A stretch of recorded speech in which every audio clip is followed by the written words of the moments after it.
In today's video, I'm going to be replacing the fuel pump on my Honda Vision 110, which will hopefully resolve the hot starting issue that I've been experiencing. Hello and a very warm welcome to another video from Also Night. Now, anyone who's been watching my YouTube Shorts videos will know that I've been having a few problems with this scooter. The part has now arrived and now it's time to fix it. And as a safety precaution, I'm going to disconnect the battery, and that lives right under here. There are two screws, one each side here, that need to be removed.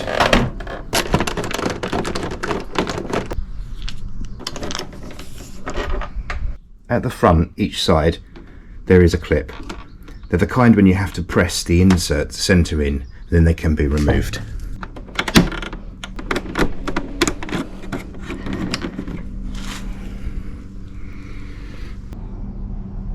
With the two screws at the top removed and the two clips withdrawn at the bottom here, this panel just pulls forward and it is held into place with three clips.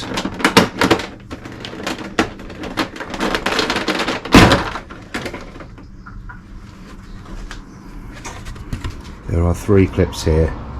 This one's missing, but I've got a new one. Revealing the battery right here. I'm just going to disconnect the negative terminal. For this we can either use a screwdriver or an 8mm spanner. It doesn't matter which.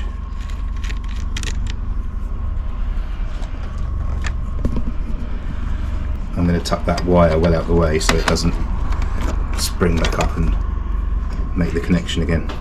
With the electrical system safely isolated, we can now access the fuel pump, which lives under here.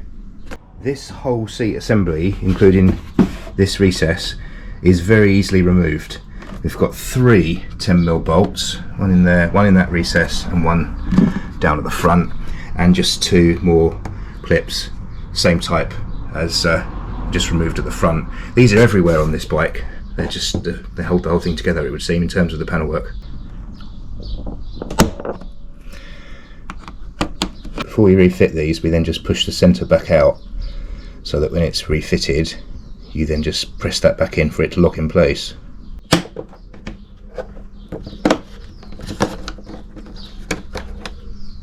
It's then just a case of undoing these three 10mm bolts.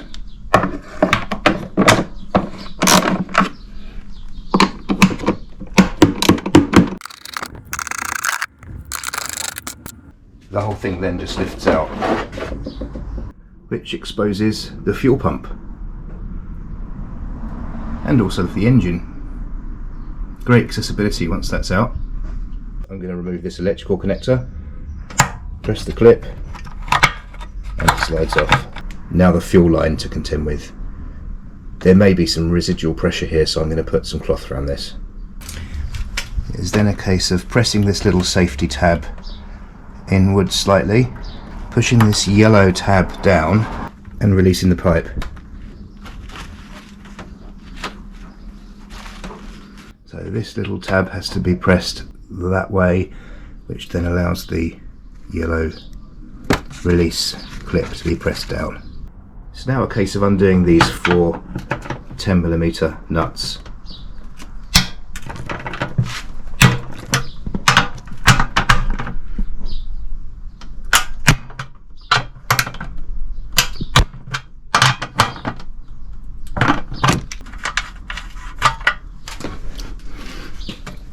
These hold these retaining plates that hold the pump into the tank. These can be removed.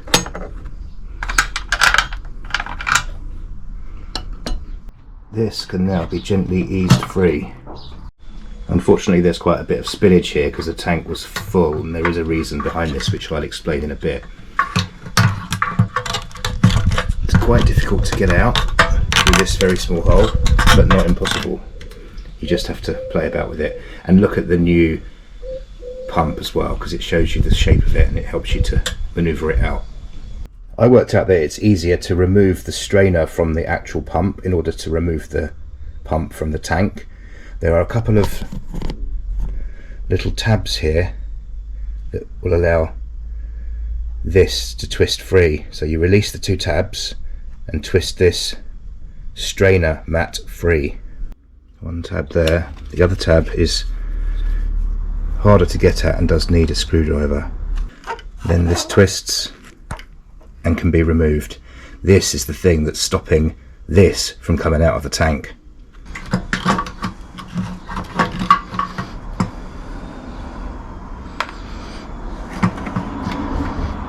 I'm just getting these two seals out of the way. The strainer has now been released and has made its way into the tank. And I can now go about removing the old unit. Naturally there's a lot of fuel around with a job like this, so do take care. It's incredibly flammable, as we all know, so it only takes one spark and the whole lot will go up, so just be aware. Clearly no smoking. And now it's a case of fishing out the strainer.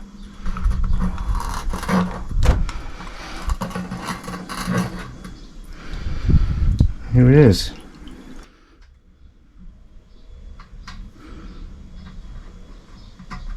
There are two O-rings, one sits in the recess and the other one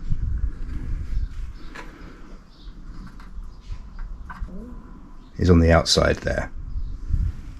I'm going to see if it's possible to refit this whole thing complete with strainer initially. There's a little tiny O-ring there as well, it's important that that's in place.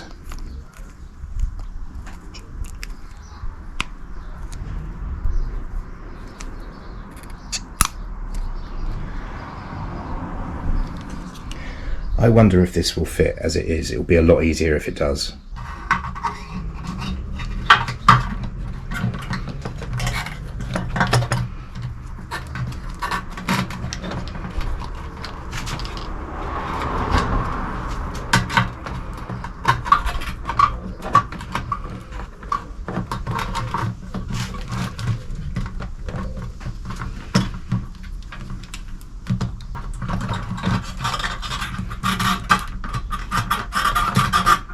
It's very tight, but I think it's gone. Yeah, it's in. That's good. So it is now a case of repositioning these seals. Putting that one around the outer perimeter of there. The other one is seated inside.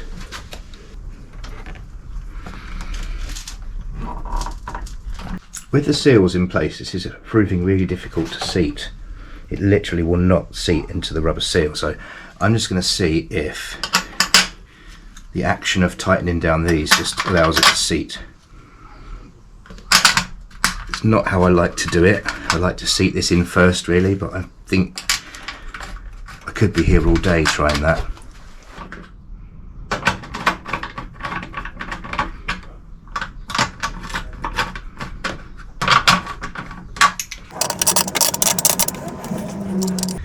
Now, because I'm a bit OCD, I'm going to now loosen these and see if that stays in place, to see if that really genuinely has seated.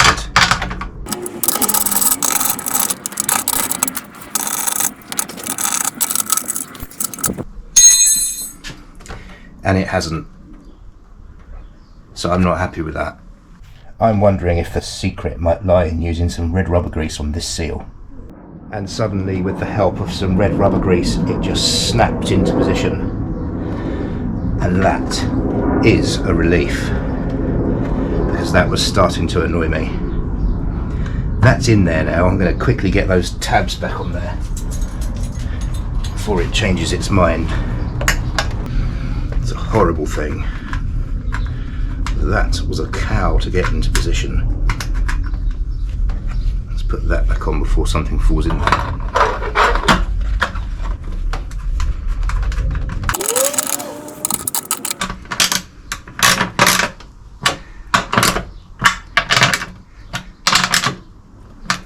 Reconnect the connector. Now, because I don't know the history of this pump with it being used, I want to just prime it and just pass a little bit of fuel through it in case there's any dirt in there. I don't want that going into my fuel injector. So I am going to place that in there, and then I'll just reconnect the battery and prime the pump. Now when I turn this ignition key, the pump should prime. There we go. Let's do that 3 times. That way I'm sure any muck that's in there has passed through.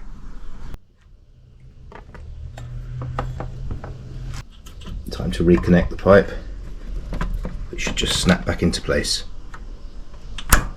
Like that. It's locked. Every time it's priming when I turn the ignition. This is something that the old one didn't do every time, especially when hot. So just a moment to explain what the actual problem is with these pumps. So the pump is immersed in the tank and it is cooled by fuel being in contact with it, as well as passing through it. When it gets below half a tank, less of this is covered. And the problem I was having was this would overheat when it didn't have much fuel in it. So if it was on, say, a third of a tank, quarter of a tank, it just wouldn't restart when it was hot. Now when it broke down the other day, the only way I could get it started was for my friend to go and get a fuel can, and we filled it to the brim. Bearing in mind I've been trying to start that thing, or at least trying to get the pump to prime for about 30 minutes, and I thought it would have cooled down and it would have restarted as it normally does, but at that time it didn't, and we had to get fuel. Now as soon as I put fuel in it, filled it to the brim, the damn thing started, so it obviously cooled the pump, and then it was able to carry on. I don't know how common this is. I have seen a couple of other cases of it on YouTube and just in general internet research. But I'd be interested to hear in the comments below if you've had this problem, because I'm not that confident that this won't happen again, because that pump's always going to become uncovered by fuel as you use fuel. Now there is enough room under the seat to carry a 5-litre fuel can, but that kind of turns it into a bit of a mobile bomb, doesn't it, if I have an accident? So I'd be interested to know if anyone else has had this problem. The Honda dealer wanted over £300 for the pump. And with all the seals and things, it was just crazy money. So I did take a chance and I did buy a second-hand one. And again, there's no knowing that the pump I've just put in isn't the same as the one I took out. But for 40 quid, I was prepared to take that chance. And if I do end up having to pay 300, then fair enough. But I'm confident that I know what the problem is. And I'd be interested to know if anyone has had Honda pay out for this outside of warranty, because I think this is a terrible design. Merry with me, I have cleaned this area, sprayed it all with some GT85 and given it a nice good clean, so everything's shiny and looks good. Time to put it back together.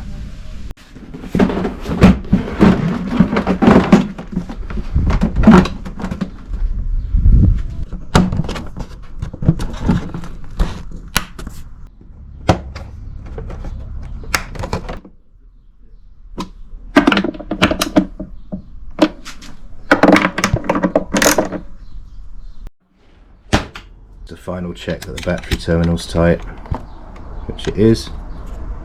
Now we can refit the front cover. Now, as I said earlier, there are 3 clips and this one's missing, but I have got the new one right there, and that just pushes into position. The front panel just slots back into position. There are a few little lugs that you will see.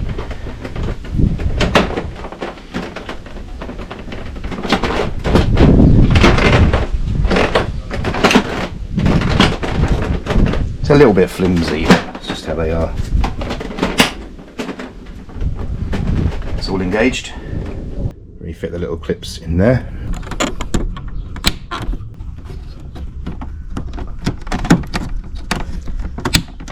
And of course just the 2 screws. Time to take this thing for a road test, although in reality it's going to be long-term use that will determine whether or not this repair has been successful, as it will depend, for reasons I've explained earlier, on getting that fuel level low, getting it hot, leaving it for 5 minutes and seeing if it will restart.